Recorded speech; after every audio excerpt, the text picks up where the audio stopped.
Hey guys, JT here with a quick update on my Losi SCT, which is now a SCTE. Yes, yay! I had to do a couple of things to this, and it's not quite complete yet. I have to find some Velcro straps. I don't know where I put any of. I know I have some to be able to secure this battery down. So for now, I just double side tape this down. I know it's pretty ghetto, but it works if it's. This is just a regular 2S LiPo. I think this is a 30C 3000 milliamp reedy LiPo. Comes in like what comes in the brushless SC10s and SC10B and all that, the associated. I do have a Mama Max Pro speed controller in there. This is the RC Gear Shop 3900 4-pole KV motor with a 6.2 pinion gear, and that's actually the stock servo that comes in the SCT. So I'll be working on trying to get this thing running. But there was one thing that I noticed with this. If you guys try to follow the parts list that I listed on the previous video, this motor mount will not actually work in here stock to stocks, meaning that this chassis for this one will not work with this motor mount. And you probably can't really see it, but some of you guys that run 4x4 trucks and all that stuff know there's usually a gap right here where the spur gear is. Instead of way up here, it's usually back there to keep, durbos and all that stuff out.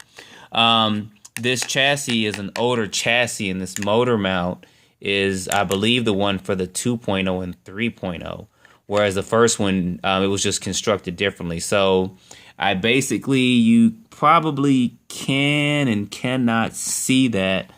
Let's see if I can try to get this in closer. You see where this is here?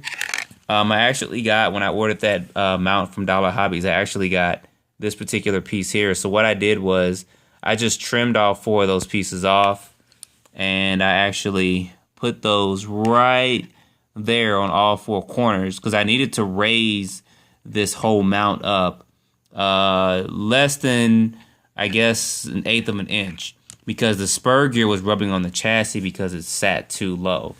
So with doing that, I was able to raise this up and actually mount this properly. And I had to do it all the way around and make sure it's secure tight as well, because I don't want it to be leaning to one side. But to Jimmy rig that, it actually worked, which is good. So I'll get this thing running in the next day or so. I don't plan on, well, I ain't even going to say that. I was going to say, I don't plan on putting a lot of power through it and running it through dirt. But yeah, that's not going to happen. I'm going to run the heck out this truck. And I may even convert it to a monster truck. I may get a Emax size F-150 body or something in here for this, and do a couple things. But I know this thing's gonna run well because the SCB runs well and the 10MT ran well, with the exception of a couple of things. But all in all, we all know Losi makes pretty good cars and stuff. So anyway, don't forget to like or dislike, subscribe if you have not, and stay tuned for some running videos of this. And I guess if I can get my Slash up and running, I can run these two against each other, stock against stock, because they both have 3900 kV motors in it, same type of motors, and they're both going to have the stock gearing. So stay tuned for that. Only difference will be tires. I think I got different tires on this than I do on the Slash. So, but we'll see. We'll just run them on 2S to see how they both run. But stay tuned for that video as well. Thanks, guys, for watching.